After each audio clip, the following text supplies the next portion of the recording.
hari inzu uwitwa Dr Nsabi bigiyo bijya ndetse n'abigukora ubusanzwe bakiniramo mu Irebero TV. Ese wigeze wibaza impamvu iyi nzu nta muntu ujya ugaragaza imbere hayo? Ubusanzwe iyi nzu ifite amateka yihariye, ubusanzwe iyi nzu ifite imyuka iyihishemo imbere, ibyo abakurambere bategeka kuri yo n'ibyo bashyizemo, ku buryo n'umuntu wese yaba umukinnyi wo mu Irebero n'undi muntu wese ushatse kugaragaza imbere muri yo na kamera mu gihe bari gushutinga bahita bakina umuryango. Ntibyemewe kugaragaza imbere muri iyi nzu, ntibyemewe ko bagira ikintu icyo ari cyo cyose bakiniramo. N'umuntu wese winjiyemo umuryango bahita ko bawukingaho vuba vuba. Ndagira ngo turebere hamwe imyuka yishe inyuma y'ibi byose. Imbaraga ziva he Dr Nsabi bigiyo bijya na Bikokora ndetse n'abandi bakinnyi bose bo mu Irebero bakoresha kugira ngo bakinire hanze y'inzu gusa ariko bakaba badashobora kugeramo imbere? Kaze neza kuri Softman Official, ibuka kumanuka hasi ukanda inzogera, kore subscribe, share ndetse na comment. Dr Nsabi bigiyo bijya na Bikokora inzu bakiniramo ni iyihe myuka yishe nyuma ku buryo badashobora kugaragaza imbere muri yo? Niyo hagize ukingura bakinga vuba vuba. Dr Nsabi ubusanzwe yitwa Eric Nsabimana. Nsabi yavukiye mu mujyi wa Musanze mu mwaka w'1998 cyangwa mu 1999. Bamwe bavuga ko ari 1999, abandi bavuga ko ari 1998. Dr Nsabi yize amashuri abanza mu kigo cya Groupe Scolaire Buzuri, ayisumbuye mu kigo cya Groupe Scolaire Karinzi. Hanyuma ajya mu rwego rwa Advanced Diploma mu Muhoza wa mbere, muri Muhoza ya mbere, aho yigaga MCB, Mate, Chemistry na Biology. Dr Nsabi yakuze akina amasketch mu ishuri, akora amamedia atandukanye mu kigo. Yaje gutera intambwe yindi mu cyerekezo mu Irebero TV, aho yamenyekanye mu mwaka wa 2019 kubera COVID-19 lockdown yatumye amenyekana mu gihugu hose bitewe na video, ndetse bitewe na video cyangwa comedy bakinnye muri icyo gihe. Umwihariko wa Dr Nsabi, akina comedy mu buryo busekeje. Ikoti aba yambaye karuvati n'ingofero, uburyo ashobora gukina yambaye igituza gusa ubwabyo birimo comedy, gusetsa abantu. Indimi z'iwabo abavuga, imvigo n'imiterere ye bigatuma aryoshya comedy ye. Yigaragaje cyane kandi kuri YouTube n'ahandi nka Ikirera, ku Ivuko, My Tomorrow Forgive n'ahandi mu masketi atandukanye. Dr Nsabi yakoze impanuka ku itariki 21 Mata 2024.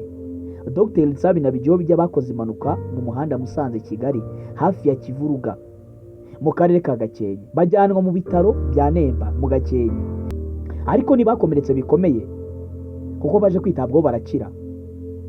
Ubuzima bw'umwuga bukomeje kugenda kundwa cyane muri sinema nyarwanda, mu bakomedi bazwi mu Rwanda. Bigiyo bijya ari Imana izabaye Prosperi, uzwi ku izina rya komedi bigiyo bijya. Amazina ye nyakuri ni Imana izabaye Prosperi, azwi cyane ku izina rya bigiyo bijya cyangwa Muzehe bigiyo bijya mu biganiro bya sinema nyarwanda. Bigiyo bijya yavutse mu mwaka wa 1995 mu karere ka Musanze mu murenge wa Muhoza. Prosperi yakuriye muri Musanze, ahabwa imyitozo n'umuco wo gukina cyane cyane makinamico n'ubuhanzi bwa sinema. Yatangiriye kwigaragaza muri filime na skit zitandukanye ndetse n'ibitaramo by'urwenya, aho yakoresheje amazina nka Muzehe.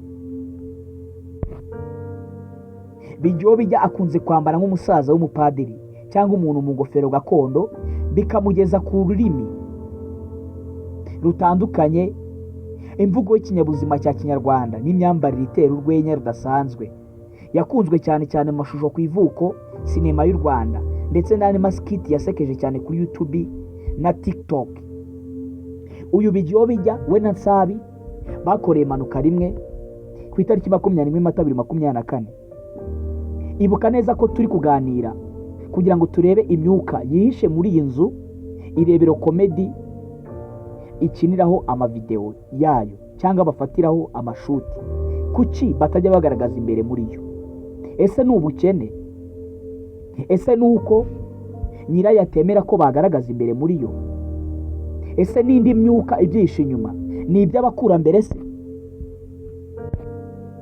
Ibyo nibyo turi kurebera hamwe. Rimwe na rimwe abanyarwanda batinya ko inzu zabo zagaragaramo imbere ku mbuga nkoranyambaga. Umuturage akavuga ati mu nzu yanjye ntago nkunda ko bakiniramo ubusazi, oya. Cyangwa hari batareba uko hameze bakazaza kunyiba, kwangiza ibintu byanjye n'ibindi. Iki ni ikibazo kigirwaho ubwoba na ba nyiramazu akunda gukinirwamo amasinema. Ikindi, abanyarwenya benshi bashaka gukora video nyinshi vuba. Iyo uri mu nzu ntutegura byinshi, ukoresha karuvati imwe, amashusho aba ari ay'ikirere, ndetse ushobora gukora ibintu byinshi mu gihe gitoya. Ariko iyo uri mu nzu bisaba kwitwararika, bisaba kamera nyinshi, bisaba amayiditi atandukanye,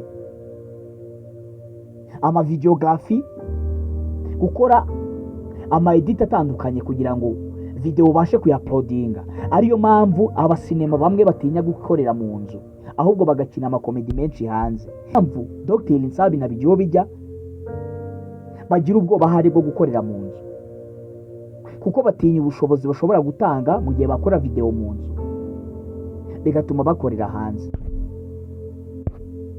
Ibuka kumanuka hasi ukanda inzogera, ukore subscribe, ukore share, ukore comment. Njye mwari kuwe kuri mikoro, ndi Softman Official.